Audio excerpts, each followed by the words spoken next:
شما شنونده یک داستان واقعی هستید. آماده اید داستان‌های حیرت انگیز دنیای سینما و تلویزیون را بشنوید؟ تصورش را بکنید یک کودک 10 ساله که برای زنده ماندن تراشکاری می‌کند، دست فروشی می‌کند، حتی حمالی و کارگری. این فقط بخشی از زندگی مهران مدیری است. او در فقر مطلق زندگی می‌کرد، آنقدر فقیر که نان و پنیر هم برایش یک آرزو بود، اما تسلیم نشد. مهران مدیری پوستش کنده شد تا امروز به چهره‌ای تبدیل شد که نامش با کمدی ایران گره خورد. پوست ما کنده شده تا به اینجا رسیدیم. جالب اینجاست که این مرد نه تنها در بازیگری و کارگردانی درخشید، بلکه در عرصه خوانندگی هم دست به کارهای بزرگی زد.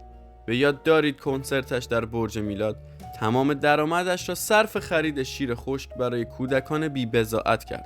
امروزه مهران مدیری فقط یک هنرمند نیست، او یک الگوست، کسی که از هیچ همه چیز ساخت. حامد بهداد وقتی پدرش ورشکسته شد مجبور شد به تهران بیاید، اما فقر امانش را برید.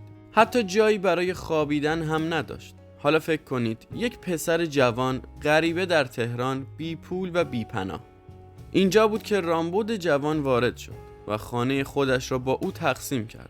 همین دوستی مسیر زندگی حامد بهداد را تغییر داد. او به همایون اسعدیان معرفی شد و وارد دنیای سینما شد. حالا حامد یکی از بهترین های سینمای ایران است، اما این موفقیت آسان به دست نیامده. زندگی برای امیر آقایی از 9 سالگی سخت شد. پدرش را از دست داد و مجبور شد برای کمک به خانواده در تراشکاری کار کند. روزها کار میکرد و شبها در مدرسه شبانه روزی درس میخواند. تصور کنید یک کودک با این همه فشار چطور رویای بزرگش را حفظ میکند.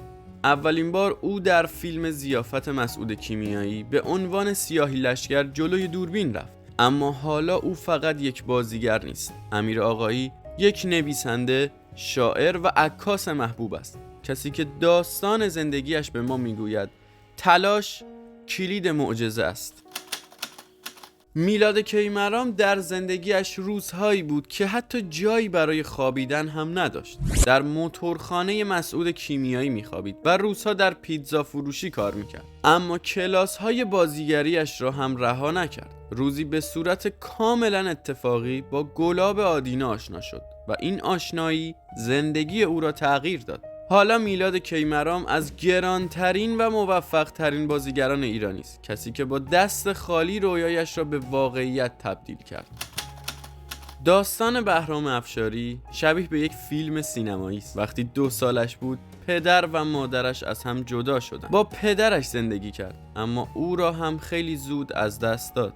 در کودکی کارگری میکرد، در پیتزا فروشی بود، حتی جلوی سینما هم بساط میکرد. اما روزگار چرخید. آنقدر تلاش کرد که حالا عکسش روی همان سینمایی است که روزی جلویش کار میکرد. امروز او یکی از محبوب ترین بازیگران سینما و تلویزیون است، کسی که یادمان میدهد هیچ چیز غیر ممکن نیست. این 5 نفر فقط بازیگر نبودند، آنها قهرمانند. قهرمانانی که به ما نشان میدهند سختی ها پایان راه نیست، بلکه نقطه شروعی برای معجزه‌اند. اگر این داستان ها برایتون جذاب بود حتما نظرتون رو به من بگید و اگر خوشتون اومد به اشتراک بگذارید. شاید شما هم روزی داستان موفقیت خودتون رو نوشتید. لایک و سابسکرایب یادتون نره. لیگ عدالت برای شماست.